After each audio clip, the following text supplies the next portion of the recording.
అండి ఈరోజు ఒక షార్ట్ నోటీస్లో మూర్తి యాదవ్ గారు మా జనసేన కార్పొరేటర్ విశాఖపట్నంలో ఎన్నో అవినీతి అక్రమాల మీద నిర్భయంగా పోరాడుతున్నటువంటి మూర్తి యాదవ్ గారు ప్రెస్ మీట్ ఏర్పాటు చేసి నన్ను రమ్మడం జరిగింది. ముఖ్యంగా ఈరోజు గుడ్ ఫ్రైడే అనగానే చాలామంది అదేదో శుభం అనుకుంటారు, మంచి ఫ్రైడే అని. కానీ అది ఈరోజు సిలువ వేశారు కాబట్టి క్రైస్తవులందరూ చాలా బాధతో ఉంటారు. అట్ ద సేమ్ టైం మూడో రోజు లేచి వస్తాడన్నది తెలుసు కాబట్టి, అంటే ఆ రోజున నిజంగా జరిగిన రోజున వాళ్ళు బాధలో ఉన్నా మూడో రోజున లేచి వచ్చి ప్రపంచానికి అందరికీ క్రీస్తు మహత్యం ఏంటో తెలిసింది కాబట్టి అందరూ గుడ్ ఫ్రైడేగా జరుపుకోవడం జరుగుతుంది. వాళ్ళందరికీ కూడా గుడ్ ఫ్రైడే శుభాకాంక్షలు. అలాగే నిన్న రోజా గారు అంటే నార్మల్గా ఎవరైనా పోతే వాళ్ళ దగ్గర కూర్చొని మా ఏడుస్తూ ఉంటారు. అలాగే నిన్న భూమన కరుణాకర్ రెడ్డి గారు రోడ్డు మీద పడుకుంటే అంటే ఆయన ఏం చెప్పారు, నన్ను గోశాలకు వెళ్ళనివ్వడం లేదు అన్నారు. గోశాలకు వెళ్ళనివ్వడం లేదనేది పూర్తి అబద్ధం అండి, పచ్చి అబద్ధం. ఎందుకంటే ఆయన గోశాల దగ్గర ఆయన గురించి వెయిట్ చేస్తున్నారు. ఇంటి దగ్గర నుంచి ఈయన బయలుదేరితే బాగుంటుందని పోలీసులు కూడా వెయిట్ చేస్తున్నారు. పోలీసులు నిర్బంధించారన్నది పచ్చి అవాస్తవం. ఎందుకంటే పోలీసులు ఏం చెప్పారంటే ఇక్కడి నుంచి పెద్ద దండయాత్రలాగా వెళ్ళొద్దు, మీరు ఒకరు ఇద్దరు ఎవరైతే వెళ్తారో వాళ్ళు వెళ్ళండి అని చెప్పేసి చెప్పడం జరిగింది. కాబట్టి ఆ పోలీసులు ఆపారనేది వాస్తవం కాదండి. ఆయన చుట్టూ ఎక్కడ పోలీసులు లేరు, చుట్టూ కూర్చున్నది కార్యకర్తలు కూర్చున్నారు, ఎక్కడ పోలీసులు కనపడలా. నెక్స్ట్ ఆయన చెప్పింది ఏంటంటే, ఆవిడ చెప్పింది ఏంటంటే 6-7 పాయింట్లు చెప్పారు. భూమన కరుణాకర్ రెడ్డి గారు చెప్పింది 191 ఆవులు చనిపోయినాయి గోశాలలో, ఎవరు పట్టించుకోవడం లేదని. అంటే యావరేజ్గా ఒక 15 ఆవులు నెలకి చనిపోతున్నాయి, ఎవరు పట్టించుకోవడం లేదని. గతంలో చూస్తే ఇప్పటి వరకు అక్కడ గోశాల పెట్టిన దగ్గర నుంచి ఈ రోజు వరకు చూస్తే ఆన్ అండ్ యావరేజ్ 15 ఆవులు చనిపోతున్నాయండి. అది నా దగ్గర డేటా కూడా ఉంది. కాబట్టి ఆ డేటా ప్రకారంగా చూస్తే 2025 జనవరిలో 18 ఆవులు చనిపోయినాయి, ఫిబ్రవరిలో 13 ఆవులు చనిపోయినాయి, మార్చిలో 12 ఆవులు చనిపోయినాయి. ఈ మృతుల సంఖ్య తగ్గుతూ వస్తున్న సమయంలో వీళ్ళు వచ్చి అడావుడు ఏం చేస్తున్నారో నాకు అర్థం కావడంలా. అంటే ఇదివరకు హారతి డ్రామా వేశాడు కరుణాకర్ రెడ్డి గారు, నేను వచ్చి హారతి ఆపేస్తాను, నేను తప్పులు చేయలేదని చెప్పేసి. ఇప్పుడు హారతి డ్రామా పనిచేయలేదు, ఈ ఆవుల డ్రామా తీసుకొచ్చారు, గోవుల డ్రామా తీసుకొచ్చారు, తప్పండి అది. అలాగే రోజా గారికి నార్మల్గా జాతుల్లో 3 జాతులు అంటారు, ఒకటి మేలు, ఫీమేల్, ట్రాన్స్జెండర్ అని. ఈవిడ 4వ రకానికి చెందిందని నేను అనుకుంటున్నాను. ఎందుకంటే ఈ ముగ్గురు కూడా యాక్సెప్ట్ చేయరావండి. ఆడవాళ్ళంటే కూడా ఆడవాళ్ళు కూడా యాక్సెప్ట్ చేసే పరిస్థితుల్లో లేరు.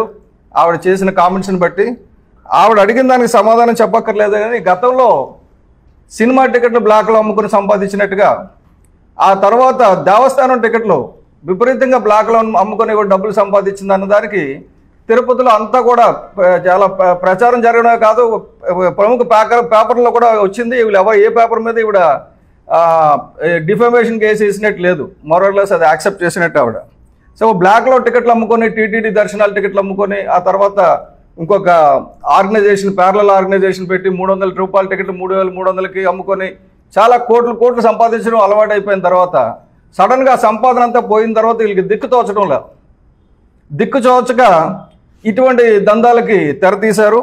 ఆవిడ అడిగిన ప్రధాన ప్రశ్నలు చెప్తున్నానండి. లడ్డూలో కొవ్వు ఉందని చెప్పారు, ఇప్పుడు సుప్రీంకోర్టు ముట్టుకాయలు వేసిందని. అది కాదండి, ఆల్రెడీ కేసు అది ఆ ఏఆర్ డైరీకి శిక్ష పడడం కూడా జరుగుతుంది. వాళ్ళందరినీ అరెస్ట్ చేశారు, విచారణలో ఉంది, దాని గురించి మనం మాట్లాడకూడదు ఇప్పుడు. అలాగే కొండ మీద మద్యం విచ్చలవిడిగా అమ్ముతున్నారని, ఎవరైనా పొరపాటున అమ్మితే వీళ్ళ తాలూకులో అమ్ముతూనే ఉండాలి, వాళ్ళని పట్టుకొని తప్పకుండా రోజమ్మ వాళ్ళందరినీ పట్టుకొని లోపలేసేస్తాం, కంగారు పడవద్దు. అలాగే సెల్వం అనే వ్యక్తిని తాగేసి నేను ఎక్కడ పడితే అక్కడ అమ్ముతానన్నాడు. ఆల్రెడీ ఆయన పోలీసు అదుపులో ఉన్నారు, ఆయన తగలాల్సింది తగులుతుంది, జరగాల్సింది జరుగుతుంది. చెప్పులు వేసుకొని క్యూ లైన్లో వస్తుంటే అడ్డుకోలేదన్నారు, అడ్డుకున్నారు. ఇక మొదటి చెప్పు, ఇది ఎప్పుడు కూడా హిందువులు చేయరమ్మా, ఇదంతా కూడా అన్య మతస్థులు చేస్తారు తప్ప మిగతా మా హిందువులు ఇలాంటి పనులు చేయరు. కాబట్టి మీరు చెప్పినవి తప్పకుండా చూద్దాం. తిరుమల ప్రతిష్ఠ దిగజారుస్తున్నారని చెప్పారు. తిరుమల ప్రతిష్ఠ ఎవరు దిగజార్చారు, ఎప్పుడు దిగజార్చారు? ఈ కరుణాకర్ రెడ్డి వల్ల తిరుమల ప్రతిష్ఠ దిగజారింది. కరుణాకర్ రెడ్డి విషయంకి వస్తే ఆయన ఒక హేతువాదని, అదే దేవస్థానంలో చదువుకొని ఆ దేవుడి తాలూకా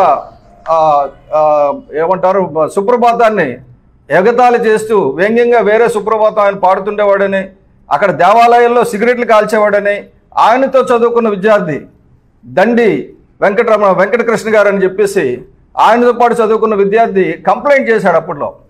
ఎప్పుడు అది 1981లో చేస్తే అప్పుడు టీటీడీ ఈఓ గారు పివిఆర్కే ప్రసాద్ గారు ఆయన్ని రెడ్ హ్యాండెడ్గా పట్టుకొని పనిష్ చేశారు, తిట్టారు. అంటే యాక్చువల్గా ఆ రోజు ఆయన సస్పెండ్ చేసి పూర్తిగా పైకి తగిలేవలసింది.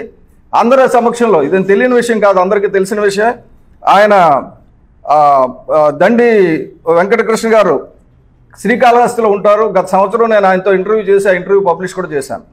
కాబట్టి ఇటువంటి అసలు ఏమాత్రం కూడా తిరుమల తిరుపతి దేవస్థానం మీద భక్తి కానీ, హిందువుల మీద ఇంట్రెస్ట్ కానీ, ముఖ్యంగా వెంకటరామమూర్తి మీద ఏ రకమైన భక్తి లేనటువంటి కరుణాకర్ రెడ్డి చేసే డ్రామాలు ఇక ఆపితే బాగుంటుంది. రాకపోతే ఆయన తాలూకా డ్రామాలు ఇంకా చాలా పుస్తకాలు చేయాల్సి వస్తుంది మేము, ఎందుకంటే తక్కువ లేవు, ఆయన మీద ఉన్న ఆరోపణలు చాలా ఉన్నాయి.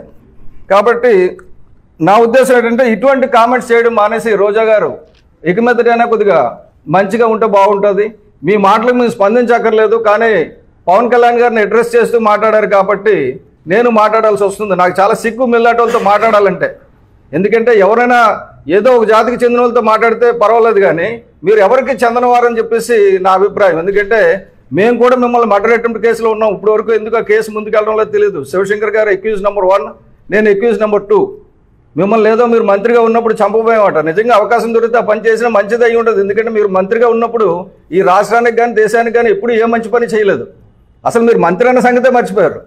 మర్చిపోయి ఈ టికెట్లు బ్లాక్లో తీసుకోవడం, మంచి మంచి చీరలు కట్టుకొని తిరగడం, ఇది తప్ప మీకు ఎప్పుడు కూడా టూరిజంలో వచ్చిన తర్వాత విశాఖపట్నంలో టూరిజం పూర్తిగా అంతం చేశారు.